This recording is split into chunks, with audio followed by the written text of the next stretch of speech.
Hi, എല്ലാവർക്കും നമസ്കാരം. ദിശ അക്കാഡമിയുടെ പുതിയൊരു വീഡിയോയിലേക്ക് എല്ലാവരെയും ഒരിക്കൽ കൂടെ സ്വാഗതം ചെയ്യുന്നു. ഇന്നത്തെ വീഡിയോയിൽ നമ്മൾ ഡിസ്കസ് ചെയ്യാനായിട്ട് പോകുന്നത് ഒരുപാട് പേരുടെ ഒരു ക്വസ്റ്റ്യൻ ആയിരുന്നു. സാർ, ഈ റെയിൽവേ NTPC എക്സാമിനകത്ത് വരുന്ന പോസ്റ്റുകൾ ഏതൊക്കെയാണ്? അപ്പോൾ ഈ വർഷം നമ്മുടെ 2024 വിളിക്കാൻ പോകുന്ന RRB NTPC എക്സാം കാത്തിരിക്കുന്ന ഒരുപാട് സ്റ്റുഡൻസ് ഉണ്ടെന്നറിയാം. കാരണം ഇത്രയും നല്ലൊരു പോസ്റ്റ് റെയിൽവേയുടെ സൈഡിൽ നിന്ന് മറ്റൊന്നില്ല. ഇതിനകത്ത് വരുന്ന പോസ്റ്റുകളും അതുപോലെ തന്നെ ഇതിൻ്റെ ക്വാളിഫിക്കേഷനും ഒക്കെ കാണുമ്പോൾ, സാലറി സ്കെയിലും ഒക്കെ കാണുമ്പോൾ നിങ്ങൾക്കിത് കൃത്യമായിട്ട് മനസ്സിലാവും. അപ്പോൾ ഈ എക്സാമിനെ കുറിച്ച്, RRB NTPC എക്സാമിനെ കുറിച്ച് ഉള്ള ഡീറ്റെയിൽസ് ആണ് ഞാൻ ഈ വീഡിയോയിൽ തരുന്നത്. അപ്പോൾ എല്ലാവരും ഈ വീഡിയോ ആദ്യം മുതൽ അവസാനം വരെ കാണാനായിട്ട് ശ്രമിക്കുക. ഒരിക്കലും നിങ്ങൾക്ക് ആ ഒരു ടൈം വേസ്റ്റ് ആവില്ല. കൃത്യമായിട്ട് ഏതൊക്കെ പോസ്റ്റുകളാണെന്നും എങ്ങനെയാണ് പഠിക്കേണ്ടതെന്നും എന്താണ് ഇതിൻ്റെ സാലറി സ്കെയിൽ എന്നും ഞാൻ ഈ വീഡിയോയിൽ കൃത്യമായിട്ട് നിങ്ങൾക്ക് പറഞ്ഞു തരാം. അപ്പോൾ ആദ്യമായിട്ടാണ് ഈ വീഡിയോ കാണുന്നവരെങ്കിൽ മസ്റ്റായിട്ട് നമ്മുടെ ചാനൽ സബ്സ്ക്രൈബ് ചെയ്യാനായിട്ട് ശ്രമിക്കുക. എനിക്ക് നിങ്ങളോട് പറയാനുള്ളത്, ഒരുപാട് പേര് ചോദിക്കുന്ന ഒരു ചോദ്യമായിരുന്നു, സാർ ഈ NTPCയുടെ പോസ്റ്റുകൾ, അതായത് NTPC, RRB NTPC അല്ലെങ്കിൽ റെയിൽവേയുടെ NTPC എന്ന് ഞങ്ങൾ കേട്ടിട്ടുണ്ട്, ഈ എക്സാമിന് വരുന്ന പോസ്റ്റുകൾ ഏതൊക്കെയാണ് എന്നൊന്ന് പറഞ്ഞു തരാമോ? വളരെ കൃത്യമായിട്ട് ഞാൻ നിങ്ങൾക്ക് പറഞ്ഞു തരാം. റെയിൽവേ NTPC, അതായത് ഈ വരാൻ പോകുന്ന 2024 NTPC എക്സാമിന് ചോദിക്കുന്ന പോസ്റ്റുകൾ ഒരുപാട് പേർക്ക് അറിയാത്തത് കൊണ്ടാണ് ഞാൻ വൃത്തിയായിട്ട് പറഞ്ഞു തരാം. ഇതിനകത്ത് വരുന്ന പ്രധാനപ്പെട്ട പോസ്റ്റുകൾ എന്ന് വെച്ച് കഴിഞ്ഞാൽ, ഒരു കാര്യം ഞാൻ ആദ്യമേ പറയാം, +2 യോഗ്യത ഉള്ളവർക്കും ഡിഗ്രി ക്വാളിഫിക്കേഷൻ ഉള്ളവർക്കും അപ്ലൈ ചെയ്യാൻ പറ്റുന്ന പോസ്റ്റുകളാണ്. അതുകൊണ്ട് തന്നെ +2 യോഗ്യത ഉള്ളവർക്കും ഇത് നോക്കാം. അതുപോലെ തന്നെ ഡിഗ്രി ക്വാളിഫിക്കേഷൻ ഉള്ള ആളുകൾക്കും ഈ പോസ്റ്റുകൾ നോക്കാം. അപ്പോൾ അതിന്റെ ഡീറ്റെയിൽസിലേക്ക് ഞാൻ പോകുന്നതിന് മുമ്പ് ആദ്യ പോസ്റ്റുകളൊന്നും നിങ്ങളെ പരിചയപ്പെടുത്താം. ഏതൊക്കെയാണെന്ന് അറിയാമോ?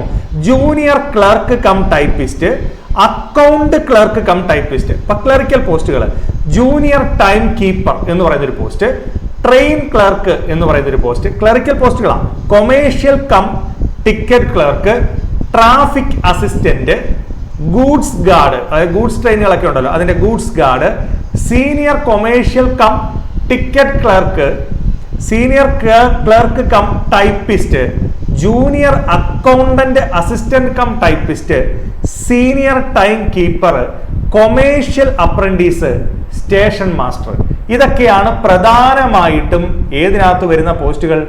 RRB NTPC 2024, അതായത് NTPCക്കകത്ത് വരുന്ന പ്രധാനപ്പെട്ട പോസ്റ്റുകളും ഈ വർഷം വിളിക്കാൻ പോകുന്ന NTPC അല്ലെങ്കിൽ ഗ്രൂപ്പ് C എക്സാമിനകത്തെ ഏറ്റവും പ്രധാനപ്പെട്ട പോസ്റ്റുകളാണ് ഞാൻ നിങ്ങളെ പരിചയപ്പെടുത്തിയത്. അപ്പോൾ പലർക്കും ഒരു സംശയം കാണും, എന്താണെന്ന് അറിയാമോ?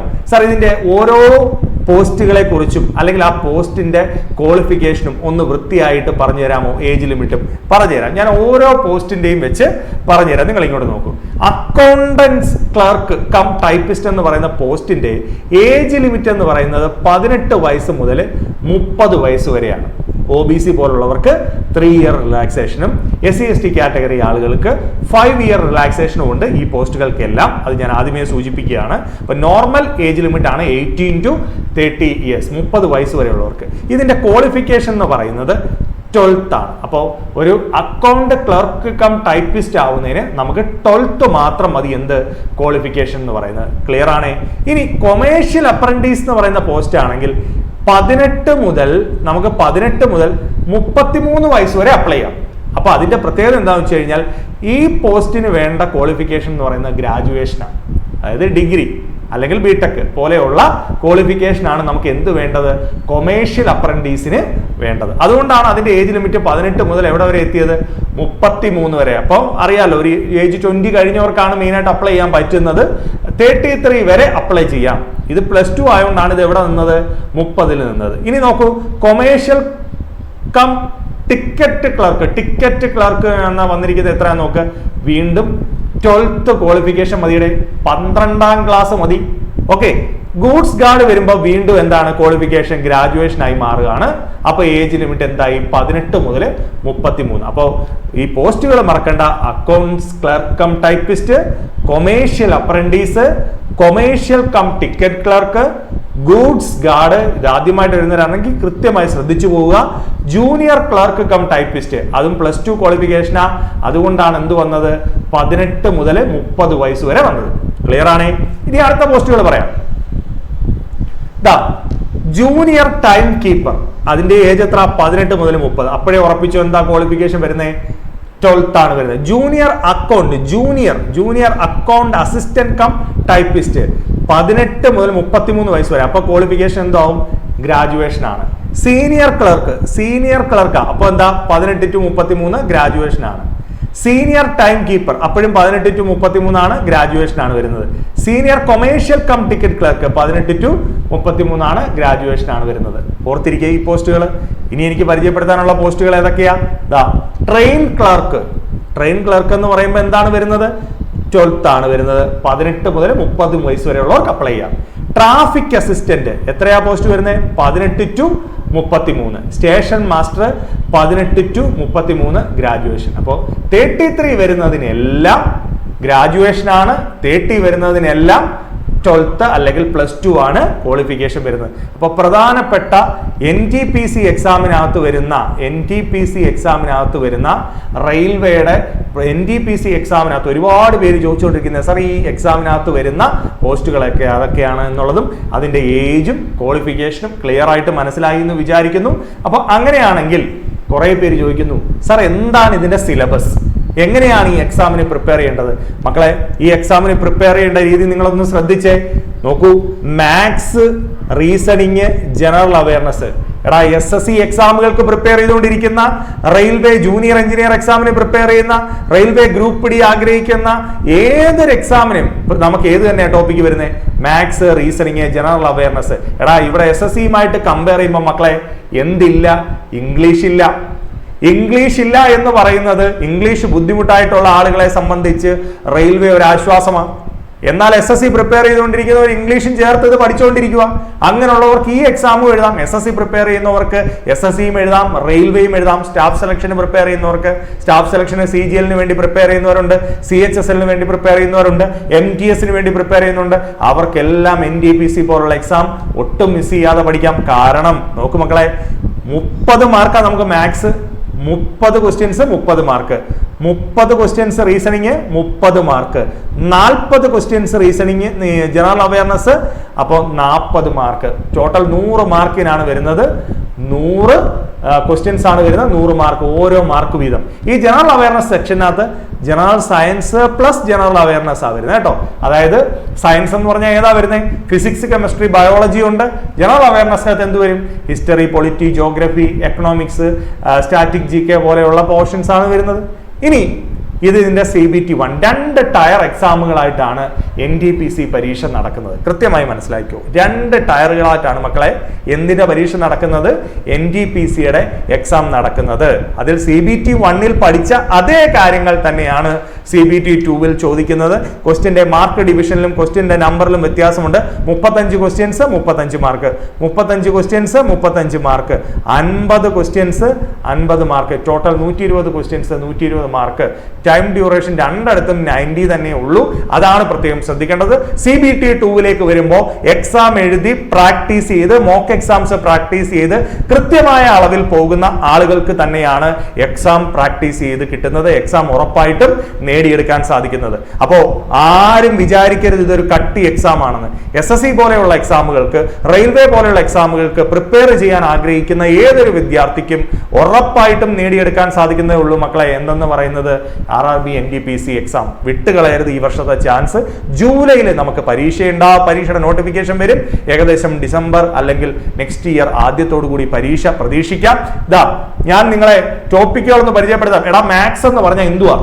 നമുക്ക് ഡിഗ്രിയുടെ മാത്സോ +2ന്റെ മാത്സോ വല്ലതും ഉണ്ടോ? ഒന്നുമില്ല. അതാ നോക്ക്, percentage, number system, LCM, HCF, time and work, simple interest, compound interest, time and distance, profit and loss, mensuration, trigonometry, average, square root, ratio പോലുള്ള ടോപ്പിക്കുകളിൽ നിന്നാണ് ഈ 30 ക്വസ്റ്റ്യൻസ്. ഞാൻ അതിന്റെ ഡീറ്റെയിൽസ് കൊടുത്തിട്ടുണ്ട്. അപ്പോൾ ഭയങ്കര പാടുള്ള ക്വസ്റ്റ്യൻസ് ഒന്നും അല്ല ഇത് പ്രിപ്പയർ ചെയ്യുന്ന ചോദിക്കുന്നത്.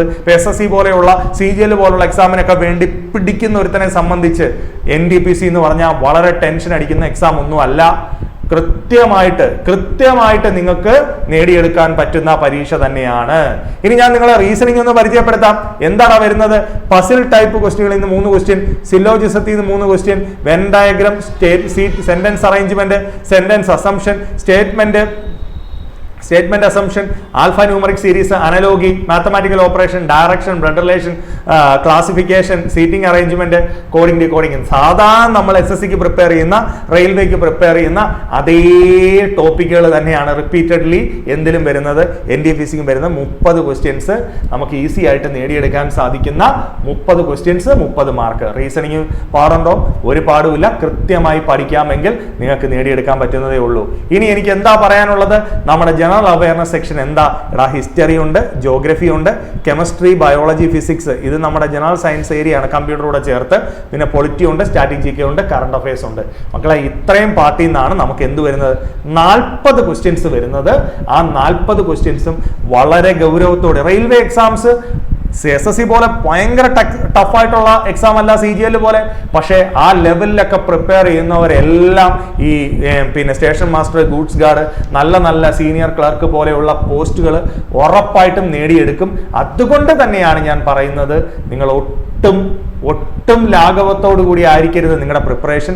വളരെ സീരിയസ് ആയിട്ട് പ്രിപ്പയർ ചെയ്യുക. ഇപ്പൊ ദിശ അക്കാഡമിക്ക് ഓഫ്ലൈൻ സെന്ററുകൾ എവിടെയൊക്കെയുണ്ട്? ട്രിവാൻഡ്രം ഉണ്ട്, കൊട്ടാരക്കര ഉണ്ട്, കൊല്ലം ഉണ്ട്, കാലിക്കറ്റ് ഉണ്ട്. 4 പ്ലേസുകളുണ്ട്.